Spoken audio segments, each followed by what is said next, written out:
कल माँ का श्राद्ध है। हमने बड़ी पूजा रखी है उनकी आत्मा की शांति के लिए, इसीलिए आपको सपरिवार के साथ आना ही है। कविता अपनी ननद रेखा को फोन पर कहती है। तभी रेखा उसकी भाभी को बोली, मैं नहीं आ सकती, आपको तो पता ही है कि उनको छुट्टी नहीं मिलेगी। अरे दीदी, ऐसे कैसे? माँ के जमाई और बेटी उनके श्राद्ध में नहीं आएंगे तो उनको शांति कैसे मिलेगी? इसीलिए आपको आना ही पड़ेगा। बाकी मुझे कुछ भी नहीं पता। इतना बोलकर कविता ने फोन रख दिया। इधर रेखा पुरानी यादों में खो गई। जब उसके पापा की मृत्यु हो गई थी तभी रेखा अपने मायके गई हुई थी। रेखा को माँ बोली, बेटा तुम्हारे पापा मुझे छोड़कर अकेले चले गए, पता नहीं अब किसके आधार पर छोड़कर गए। माँ रेखा के गले लगकर रो रही थी। तब रेखा बोली, यह सब लोग तो है ना, भैया भाभी बच्चे, तो तुम चिंता क्यों करती हो? रेखा कई दिनों तक अपनी माँ के पास रहकर आई थी, लेकिन हमेशा ज़्यादातर फ़ोन पर बोलना होता था। कभी कॉल पर तो कभी वीडियो कॉल पर बोलना होता था। बेटा क्या बनाया तूने? एक दिन माँ ने वीडियो कॉल करके पूछा। माँ आलू की सब्जी और रोटी बनाई है, रेखा ने जवाब दिया। माँ बोली, अरे वाह। सब्जी का नाम सुनते ही माँ की आंखों में एक अलग सी चमक देखने को मिली जो रेखा को दिखी। तभी रेखा माँ को बोली, माँ तुम्हें खाने का मन हो रहा होगा तो भाभी को बोलो बना कर दे। रेखा हंसते हुए माँ से बोली। तभी माँ बोली, नहीं नहीं, अब इस उम्र में आलू कहाँ पचते हैं, मैं तो ऐसे ही बोल रही थी। जब तुम्हारे पापा हुआ करते थे तब बहुत बार बनाती थी। भाभी का नाम लेते ही जैसे माँ की आंखों की चमक गायब सी हो गई। माँ ने कॉल रख दिया। माँ को क्या हो गया, ऐसे क्यों बोल रही थी? वह सब ठीक तो होगा ना? रेखा अपने आप से बातें कर रही थी। ऐसे बहुत बार खाने की बातों पर बातचीत होने पर माँ की आंखों के भाव बदल जाते, लेकिन ऐसा क्यों होता था वो समझ नहीं पाई। इसके पीछे का राज उसके समझ में आया जब वह छुट्टियों में 2 दिन के लिए मायके गई थी। एक दिन रेखा माँ के कमरे में माँ के साथ गपशप कर रही थी। तभी, दीदी खाना खाने चलो, कविता माँ के कमरे में आकर रेखा को बोली। चलो माँ तुम भी खाना खा लो, रेखा उठते उठते हुए बोली। अरे दीदी नहीं नहीं, माँ को क्यों तकलीफ देना, वह यहीं पर खा लेंगी, आप चलो, कविता बोली। लेकिन भाभी, लेकिन कुछ नहीं दीदी, आप चलो, माँ की घुटनों में दर्द होता है, इसीलिए माँ कमरे में ही खाना खाती है, कविता स्पष्ट रूप से बोलती है। तो फिर भाभी मेरा भी खाना यहीं पर लाओ, हम दोनों साथ में खाना खाएंगे, ऐसा रेखा अपने भाभी को कहती है। इस पर कविता कुछ नहीं बोल पाई, लेकिन रेखा को साफ तरीकों से समझ में आ गया कि कविता को यह सब पसंद नहीं आया। वह चुपचाप वहाँ से निकल गई और थाली में पूरी सब्जी रायता अचार लेकर आई और माँ के लिए खिचड़ी।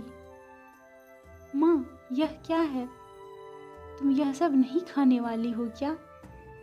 रेखा माँ को बोली।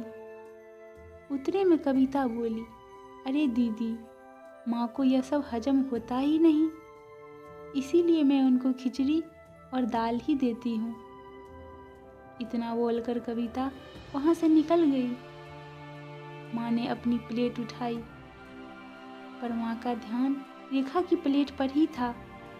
यह देखकर रेखा सुन्न सी हो गई। उसने माँ के मुंह में एक पूरी का निवाला डाला, लेकिन माँ ने मना कर दिया। तब रेखा ने अपनी माँ की आंखों में वही भाव देखा था जो वीडियो कॉल पर देखा था। पता नहीं भाभी का डर था या लड़की के निवाले का मोह था। तब भी रेखा ने पूरा खाना माँ को खिलाया और खुद खिचड़ी खाने लगी। 2 दिन रेखा वहीं पर भी थी और रेखा माँ को उसकी प्लेट का खाना खिलाती और खुद खिचड़ी खाती। ऐसे 2 दिनों तक चला। माँ के बहुत मना करने के बाद भी रेखा मात्र जिद में माँ को खाना खिलाती थी। वो बोली, भैया मैं कुछ दिनों के लिए माँ को अपने घर ले जाती हूँ। घर जाने से पहले रेखा ने अपने भाई सुनील से पूछा। वह बोला, क्या तुम्हारा दिमाग खराब हो गया है? लोग क्या कहेंगे? बेटा माँ को तकलीफ देता होगा, इसीलिए माँ अपनी बेटी के घर रहती है। सुनील गुस्से में बोला, अरे बाबा सही तो बोल रहा है वह। माँ बेटी के घर जाती है क्या भला? तू आराम से जा अपने घर, मेरी चिंता मत कर, मैं यहाँ खुश हूँ। बेटे की बातें सुनकर माँ बोली। रेखा ने बहुत जिद की, लेकिन माँ बेबस थी। रेखा उदास मन से अपने घर वापस आई। कुछ दिनों बाद खबर आई कि माँ अब नहीं रही। इस खबर ने सब कुछ खत्म कर दिया। रेखा को पता था कि माँ कितनी तकलीफ से गुजरी, लेकिन माँ को दूसरा लड़का नहीं था, बल्कि एक लड़की थी, इसीलिए वह कुछ नहीं कर सकती थी। रेखा अकेले ही माँ के श्राद्ध में आई। आज माँ के श्राद्ध में 56 तरह के भोग बनाए गए। सब लोग मज़े से खा रहे थे। लोगों ने कविता और सुनील की वाहवाही करने में कोई कसर नहीं छोड़ी। दुनिया में सबसे अच्छा बेटा और सबसे अच्छी बहू कह रहे थे उन्हें। माँ के गुजर जाने के बाद इतना विचार कर रहे हैं, तो माँ जिंदा थी तब कितनी सेवा की होगी दोनों ने। रेखा दुखी होकर माँ की तस्वीर की तरफ देख रही थी। तभी, दीदी चलो आप भी खाना खा लीजिए, कविता रेखा को बोली, जो माँ के रूम में माँ की तस्वीर सीने से लगाकर रो रही थी। वह बोली, नहीं भाभी, मुझे नहीं खाना। लेकिन क्यों? आप नहीं खाना खाओगे तो माँ की आत्मा को शांति कैसे मिलेगी? कविता रेखा को बोली, भाभी, जिस खाने के लिए मेरी माँ जब जिंदा थी तब तरसती थी, उसे मरने के बाद दे रहे हो तो वो कैसे तृप्त होगी? सोचकर देखो। एक बार आज आपने पकवानों का ढेर लगाया है। माँ जिंदा थी तब आपने उनकी मनपसंद खाने के 2 निवाले खिलाए होते तो माँ वैसे भी तृप्त हो चुकी होती। वही माँ का असल में श्राद्ध कहलाता। यह जो भी हो रहा है वह सिर्फ एक दिखावा है। इसकी वजह से माँ कैसे तृप्त हो पाएगी? और जो घर से मेरी माँ अतृप्त होकर चली गई, वह घर में मैं कैसे खाना खा सकती हूँ भला? रेखा चीख कर बोली। तभी वहाँ सुनील भी आ गया। भगवान की लाठी में आवाज नहीं होती है भैया। भाभी, वो जब भी किसी पर पड़ती है ना, तब जख्म बहुत गहराई तक और ना भरने वाली होती है।